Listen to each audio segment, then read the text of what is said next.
Hello there, speech class. I am here with you today, and I am going to be talking about some of the duties associated with being a police officer and what it takes and how you can become a police officer if you or anyone else you know is interested in being one. So, first, let me just start off with picture yourself driving the fastest you've ever driven to a shots fired call where the offender is running, listening to the updates on the radio, getting into the area of the call, seeing the offender as you park your squad, get out, and you start running. Okay? Have you ever considered doing that yourself? Well, I have done it myself, and it is very exhilarating. So, you or someone you may know may decide that policing is something that they wish to pursue. So, in this speech, I am going to talk to you about policing and how it is a fulfilling, exciting job with a new possibility around every corner, and that it can be an obtainable career with the right preparation and the right commitment to it. Because let's face it, anything in life you need to be committed to. So, how do I know about this? I was a police officer for 3 years. My husband is also a police officer, and obviously we know many police officers. I actually went through the hiring process with virtually no guidance from anyone else. I asked a couple questions here and there, but mainly I did everything myself. I prepared myself and I figured out everything along the way. So the things that I'm going to talk to you about is, first off, the risks and the serious duties that are involved with policing. Second, I just want to talk to you about some of the duties of the greatness that is associated with being a police officer. And then finally, we'll go through the steps that you need to become a police officer to see if you or anyone else is interested in doing so. So, let's first off see what the job entails, and let's see how you can start a career in policing. First off, the primary duties of a police officer. The first thing you need to decide is if you can give your life for someone else or if you can take a life if necessary. If the answer to either of those questions is no, then this job is not for you. You should not do it whatsoever and find something else to do, because those are two things that you have to be prepared to do every single day. Because the number of police officers killed in a violent altercation in the line of duty for 2017 was 58. And also the number of civilians that died from being shot by police in 2017 were 987. So as you can see, you need to be serious about the commitment to save lives or to take life if necessary.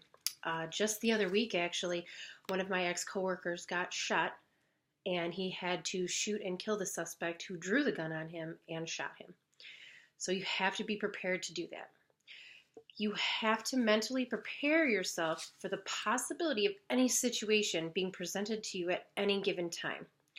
For instance, you need to prepare yourself for any situation that police officers may run into by running through scenarios in your head before the situation comes about, so you can prepare your mind and your body on how you would react in that situation. Because there's no way to predict how any call will turn out. So you need to be prepared. And while on patrol, if you're responding to a call for, let's say, a missing child like I did, there's many times where the child is found safe and sound, but sometimes the call ends traumatically, and that's something that you have to be prepared for. And you must sometimes have to adjust on what or how you say things in order to comfort someone or in order to get someone to cooperate with your instructions. My husband always says a good salesman can sell anything, and if you can talk somebody into handcuffs, you can talk somebody into buying something. So I always go with that concept that he came up with there. You must also prepare yourself physically for any situation that you may require, because policing is a lot of physical activity. You may find yourself, as I once did, talking to someone who's trespassing on someone else's property one minute, and the next minute they're running from me.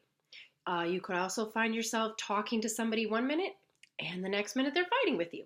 So those are things that you just have to be prepared for physically, because if you're not, then you might not go home. You have to be the one that's going to win, because you want to go home to your family, and you don't want that person you're trying to fight or to get away and hurt someone else in the process.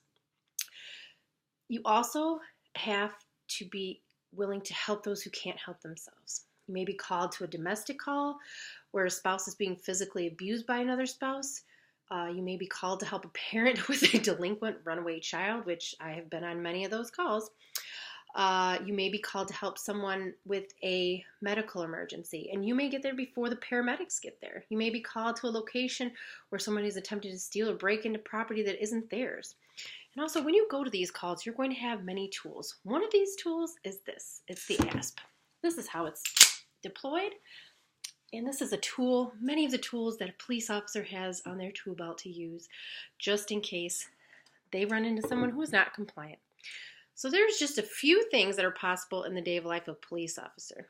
And there are just some basic steps that you go through if you want to become a police officer. You can go to theblueline.com that has all the available police department jobs nationwide. You fill out the initial application and turn in the paperwork that they require. You then take the written exam. There are books and study material that help you do that. You have to pass a background investigation. You have to take a psychological test, which is fairly easy and painless. You have to pass a polygraph test. You have to pass a physical agility test. You can go online to the power test, and they give you what you have to do for your age group and your gender. You have to pass a medical exam and a drug test. And you also have to pass an oral board exam. And at this point, you're put on an eligibility list, which they hire from. Once you're hired, you're sworn in, go to the academy, train with an officer, and you're out on your own. So if you're willing to lay down your life for another, take another if necessary, then you're in. If you need to prepare yourself for all the possibilities. You need to start preparing for everything now. Find a department you want and work for it. So now you have a better idea of what can happen in the day of a life of a police officer. Now go and be an honorable police officer that is committed to protecting and serving the citizens of our great nation. Thank you.